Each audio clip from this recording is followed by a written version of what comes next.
Хорошо знакомая фраза «красота спасет мир» вырвана из диалога Ипполита Терентьева с Мышкиным в романе «Идиот» Достоевского.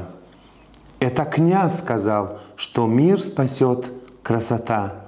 Но Федор Михайлович имел в виду внутреннюю, душевную наполненность человека. Это и позитивные мысли, отношение ко всему с любовью, с душою относиться ко всем и всему на земле. Жить с чистой душой. Только добро, понимание и принимание друг друга такими, какие мы есть, спасет мир. А проще, просто нас спасет самих от саморазрушения. Манзура Ульджабаева, душанбинская художница. В ее работы невозможно не влюбиться. Она из удивительной семьи. Отец – видный политический деятель Турсун Ульджабаев. С Манзурой Турсуновной мы говорили об ответственности перед семьей, необходимости художественного образования, кино и живописи. Предлагаем запись нашей беседы.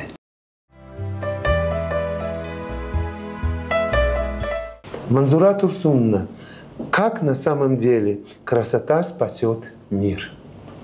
Ну, я считаю, что испокон веков красота – это двигатель всего. В красоту я включаю это жизнь, это любовь, это вера, это надежда человеческая. Красота – это двигатель всего, двигатель жизни. И человек испокон веков пытается это сохранить, выразить в любом виде искусства, в любом виде деятельности трудовой. Потому что если без красоты жить внутренней и не верить в то, что когда-то будет хорошо, когда-то будет прекрасно, то грош цена вообще человечеству. Поэтому возьмите любое произведение литературное, какое бы оно ни было, драма, трагедия, комедия или что, но там всегда мы найдем кусочек того, во что автор верит и заставляет читателя поверить вместе с ним в такие моменты. Поэтому я считаю, красота все-таки спасет мир. Плюс к тому, что я художник, и утверждаю, что да, несмотря ни на что, даже на те полотна художников, где выражен такой протест войне и все такое. Почему? Потому что верит художник в то, что сердцем и душой он верит в то, что красота спасет мир. Когда-нибудь мир опомнится, и останутся труды художника, в которые он вложил красоту своей души и своего сердца. Ваш выбор искусства как жизненного пути кажется не вполне естественным. Когда вы осознали, что хотите быть художником, вы выбрали живопись или она нашла вас? Ну, тяжело, трудно вообще сказать. Выросла я в такой семье, где к искусству очень бережно относились, начиная с моих родителей, ценили это все. Но как бы точной науки или медицина, наверное, отец нас так видел, нас 3 сестры. Вот. Ну, начиная с 5 класса, наверное, я стала рисовать. И меня это затянуло. С математикой я не очень дружила, хотя для художника и математика очень нужна. Все это понятно, все взаимосвязано в этом мире. Вот. Я думаю, что живопись... Я и живопись, живопись и я. Вот сознание того, что я заканчивала живописный факультет, сознание значения живописи в моей жизни, наверное, пришло позже. Когда учишься, ты постигаешь азы, основы рисунка, живописи, композиции. И, как всегда, это в любом обучении кажется, что это зачем это надо, я и так умею, я и так умею, я и так выражу. Нет, везде есть канон, везде есть правила свои. В любой игре есть правила игры. Вот, и надо было ее воспринимать. Но молодости присущий максимализм и уверенность в своих силах. осознание того, что для меня что стала живопись, для меня чем стала живопись, оно пришло более во взрослом возрасте. И, в общем-то, наверное, мы друг друга нашли, я так думаю, потому что я всю жизнь проработала в кино, потом преподавала в художественном училище, почти 25 лет я проработала там. У меня 5 выпусков, которыми я очень горжусь, очень, потому что многие из них стали настоящими живописцами. Они воплотили мою мечту быть большим живописцем, воплотили они. И это ценно, наверное, потому что испокон веков понятно, что мы знаем, что мастер тот, которого превзойдет в своем мастерстве ученик. И я считаю, что мне удалось это сделать, и вот то, чего я, может быть, не воплотила в больших полотнах живописи, поскольку я всю жизнь работала в работе как художник кино по костюмам, и в театре, и в кино, поэтому времени такого не было достаточно, чтобы сесть в мастерской. Ильёс Мамаджанов на мировом рынке, его работы, живописец. Наргиз Юнусбаева-Ахророва, живописец, тоже участница многих международных проектов. Я горжусь ими. Это Умида Мардихудоева, это Лайло Курбанова, Рушона Раджабова. Они смогли выплеснуть то, чего я не смогла сделать. И я очень ценю то, что они до сих пор считаются с моим мнением, советуются, хотя уже сами самостоятельные художники. Принадлежность к такой династии наверняка накладывает на вас определенную моральную ответственность. Никогда не было страха подвести семью, потеряться на их фоне, боязни не соответствовать. Когда говоришь свою фамилию, сразу у собеседника вопрос: а вы дочь Турсуна Ульджабаева? Конечно, накладывает ответственность за свой статус в обществе. И когда я ушла, маленький такой пример, когда я работала в издательстве «Ирфон», и, в общем-то, успешно несколько книг оформила, мои рисунки. Отец очень радовался этому, что фамилию напечатали, потому что он прошел через многое, и он боялся, что он даже предлагал мне такой момент был, он говорит: Манзур, может, ты псевдоним возьмешь? Я удивилась, а я не понимала. Для меня это папа, для меня это мой мир, мой кумир, мой наставник, учитель в первую очередь. Я удивился, говорю: зачем? Я говорю: красиво же, Манзур Ульджабаева. Ну, мало ли что. И когда он в книжке увидел художник, оформление художника Ульджабаевой, у него слезы были, такие скупые мужские слезы. И тогда до меня не дошло. Вот молодость что значит, да? И тогда до меня не дошло.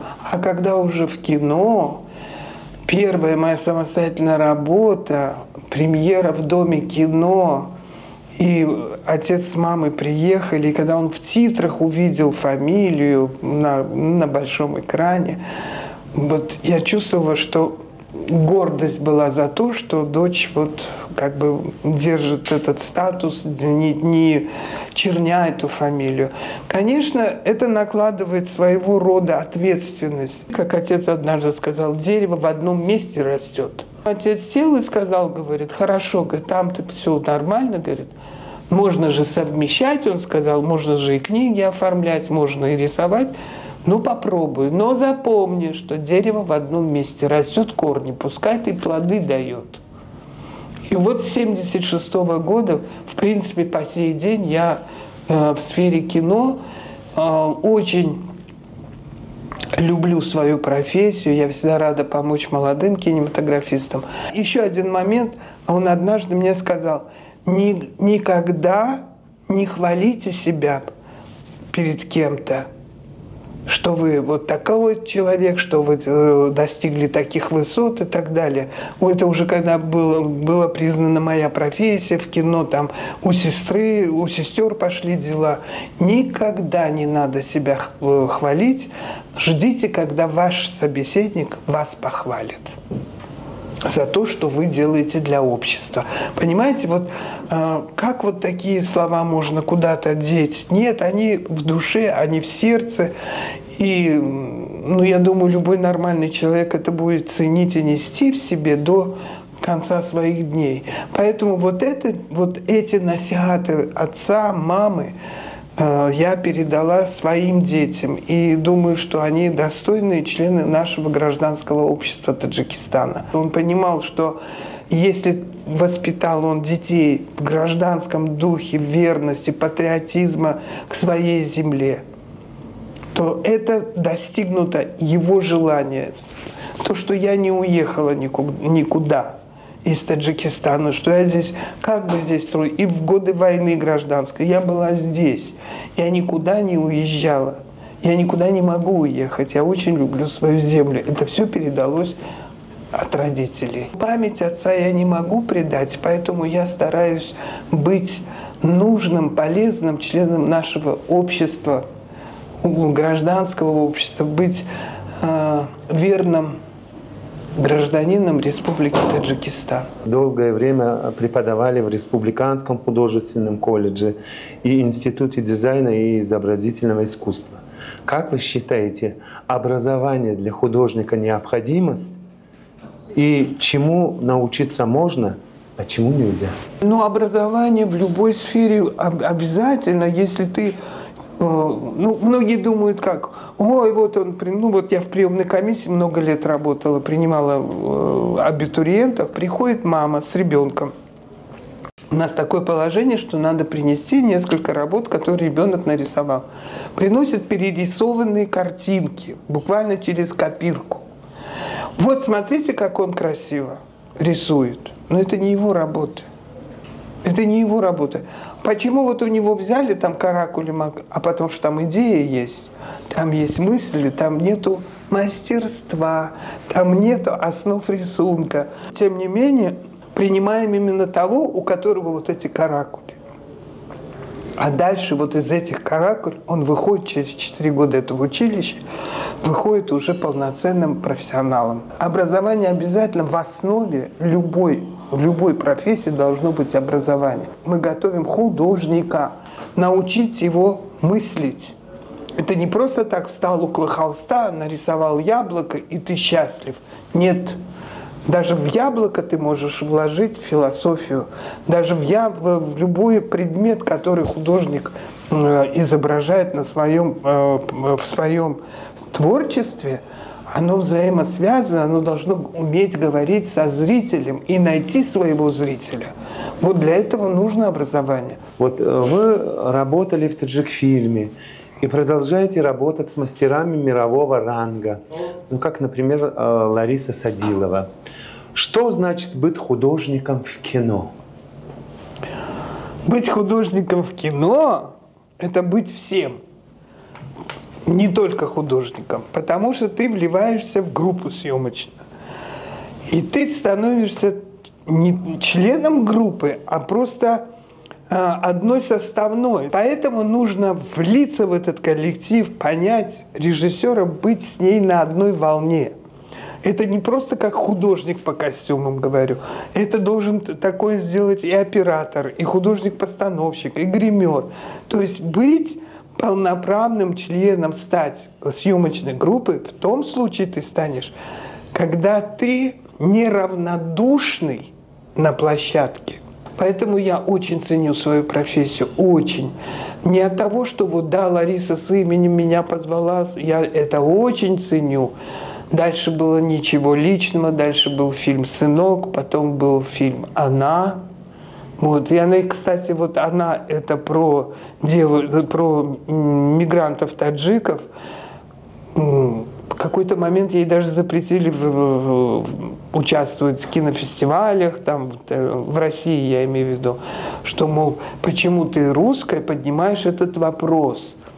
Она человек такой вот прямой, она сказала, говорит, вопрос человечности, причем тут таджик русский? Там за этой девочкой судьба народа, судьба женщин, судьба девочек. которые бегут, бросают все свои, эти самые, за любовью она побежала в Россию, а парень ее там кидает. И она получила все-таки несколько призов, этот фильм. Нилюфар Файзиева, которая играла главную роль, она просто, 16 лет девчонки, вот она снялась, не профессионал. Она стала мегазвездой среди определенного круга, там кино ее узнал, правда, она больше не снимается. Вот. Поэтому для меня, как профессия, художник по костюмам, ложится ответственность в то, чтобы я была правдива в костюмах, и чтобы актеру нравилось в этом костюме сниматься, чтобы актеру было удобно в той или иной обуви. Какие-то есть моменты, допустим, я многому очень научилась этой профессии своей, конечно, работая на киностудии «Таджикфильм». Это спасибо огромное моим наставникам. Одним из первых наставников был Давид Яковлевич Ильябаев, Хусейн Бакаев, Леонид Николаевич Шпанько, Рима Зудерман, понимаете, Володя Салимов. Это люди, которые научили меня моей профессии. И поэтому на экране экран показывает, какой ты художник по костюмам. Особенно если это историческая картина, тут врать никак нельзя. Потому что на основе старого архивных фотографий, вот, допустим, «Государственная граница», в архивах мы смотрели. Замечаете ли вы в своих работах влияние кино? Конечно, влияет. Все взаимосвязано в этом мире. В основном я не в мастерских сидела. Почему художнику, который проработал в мастерской, и когда его приглашают в качестве художника-постановщика в кино, он теряется? Потому что он привык в замкнутом пространстве придумывать сюжеты картин, там чего-то. А тут вот оно, пожалуйста. Тут, допустим, река, тут горы, тут кишлак. И он теряется. А надо локацию определить определенную. То есть вот как оператор ставит кадр, ты вот так работаешь. Надо любить свою профессию, надо быть в ней. Если ты вот этого не поймал за хвост эту птицу, то лучше уйти. Из кино надо уходить. В кино надо быть верным своей профессии. Манзура Турсуновна, покупают ли современное искусство, современные произведения художников? И из чего складывается его цена? И второе. Где продаются и где выставляются работы художников? Ну, по хорошему счету, конечно, вопрос хороший, вопрос больной, который любого художника, даже на моем месте будь кто-то другой, вы бы задали этот вопрос, сейчас был бы взрыв эмоций. Зная своих коллег, они бы взорвались. Галерей нету. Вот в нашем городе столько строится зданий красивых. Тут гостиница, там ресторан, там магазин. Про галерею художественно никто нигде не заявляет. Водили в галерею Сухроба Курбанова гостей, ну вот извне, да, там и ионовцы были, и всякие иностранные делегации. И на этом все закончилось. Больше нету ничего. Галерея нужна там, где художник будет выставлять свои работы. Найдется свой покупатель, найдется свой зритель. В современном же стиле это будет. Это современное будет искусство. Или это будет реалистическая, академическая живопись. Она находит своего покупателя. Нужно несколько галерей. Галерея современного искусства была в Ашане, закрыли. Вот, понимаете, союз художников нету. В худфонде, в мастерских ребята, вот, если ходят к ним, иностранцы в основном, то мастерские маленькие. Тяжело. Тяжело, потому что нету этого места, где могли бы, допустим, те же туристы, те же гости столицы прийти, выбрать работу, просто посмотреть, да? Во-первых, когда покупают твою работу, появляется другой стимул. Не от того, что у тебя пачка денег в руках, а от того, что, да, оказывается, признают, оказывается, хотят. Вот в этом цена. Весь вопрос в том, что места нету. Вы являетесь автором и куратором проекта ОРО. Как вам это удается? И вообще, куратор выставки — это скорее редактор или маркетолог? Я как-то не задумывалась об этом. Понимаете, идея пришла 12 лет назад. Еще был наш колледж, еще была галерея имени Валимата Одинаева. Вот. А его уже не было с нами. И когда строилась галерея, он говорит: Манзура, ты будешь директором галереи, будем выставки делать. Это площадка для всех художников, не только для педагогов нашего колледжа, а для всех. Мечта была у него такая. И потом он всегда относился к женщинам, художницам, каким-то особым таким отношением. Потому что он понимал, что женщина в первую очередь кто? Мама, жена, хозяйка дома.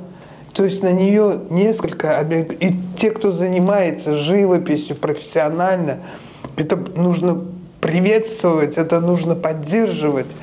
Вот. И вот после его смерти такая идея, в день его рождения, мы как раз с его женой, с Любовью Ивановной Одинаевой, издали книгу «Валимат Одинаев». И такая идея пришла. И у него все его произведения, которые остались, вот часть из них вы можете увидеть в Национальном музее, «Семья в дар отдала». Вот. Образ женщины. Образ женщины. Вот это просто гимн женской красоте, доброте, сердечности. Муза его – это женщина. И эта идея как бы педагоги наши, вот, женщины, которые ведут рисунок, живопись, многие из них даже не члены Союза художников. Понимаете? А из-под их рук мы вышли. Мы члены 3-4 союзов творческих и так далее. И что-то на переменке я смотрела на свою первую учительницу на первом курсе по рисунку, Зинаида Аманкуловна Турдыева. И думаю, а ведь она ни разу нигде не выставлялась. А благодаря ей я рисовать научилась. Четко, строго. Она очень такая была требовательная. Она стояла над душой, смотрела за каждым штрихом, за этим. Ну, в общем, она из нас сделала рисовальщиков хороших. А в основе живописи что лежит? Рисунок. В основе композиции рисунок. Везде рисунок. То есть она нас научила костяку, грамотному, профессиональному, будем говорить. Я к ней подошла, говорю: такая идея у меня есть. Она говорит: вечно ты со своими идеями, что ты хочешь от меня? Я говорю: я хочу вот из нас сделать, молодые откликнулись. Я говорю: Зинаида Аманкуловна, поддержите, у вас вес в училище, у тебя у самой вес, говорит, в этом училище. И что, я не принесу ничего. Ни одну работу не принесла, 2 работы. 2 работы купили на нашей выставке у Зинаиды Аманкуловны. А она настолько была ошарашена, она заплакала, она подошла, говорит: я впервые в жизни повесила работы на выставке, спасибо тебе. Вот ради этого я осталась куратором. Куратор громко сказано, организатором, наверное. Вот эта история, это уже за 12 лет мой проект «Мастерская ОРО», она стала историей на страницах истории изобразительного искусства Таджикистана. И благодаря этому проекту очень много стало женщин, художниц. Было 10, стало 50. Вот. Стало 50. Я привлекла из Бухтара, из Вагдата, с Ригара, понимаете, с Хорога. Потом 2 наши художницы, Лариса Ирисметова, Матлюба Ихьяева, они член коры Академии художеств России. Они присылают свои работы. Люда Караева, академик, Академии художеств России, народный скульптор России, она первая ученица Валимата Одинаева. Понимаете, это все взаимосвязь поколений, взаимосвязь с именем учителя, кем стал для нас Валимат Одинаев. Он 22 года руководил нашим колледжем. Сколько выпусков, сколько он сделал для колледжа, и сколько он нам дал. И я вот это не могу прекратить, вот этот проект «Мастерская УРО». Хотя у нас нету мастерской, у нас нету даже комнатки, где бы мы могли просто собраться. Опять же вопрос, была бы галерея, было бы место для художников, где мы могли бы проводить конференции, литературные, музыкальные вечера. Мы начали свой разговор с того, что красота спасет мир. А что мы должны делать для того, чтобы спасти саму красоту? Быть человеком со всеми ему присущими хорошими качествами. Вот и все. Потому что если взять нас по отдельности, мы пылинка в этом мире. А когда мы все вместе, мы сила. Вот и все. Пабло Пикассо утверждал, искусство смывает с души пыль повседневной жизни. Любите искусство, живите красиво и долго. До новых встреч!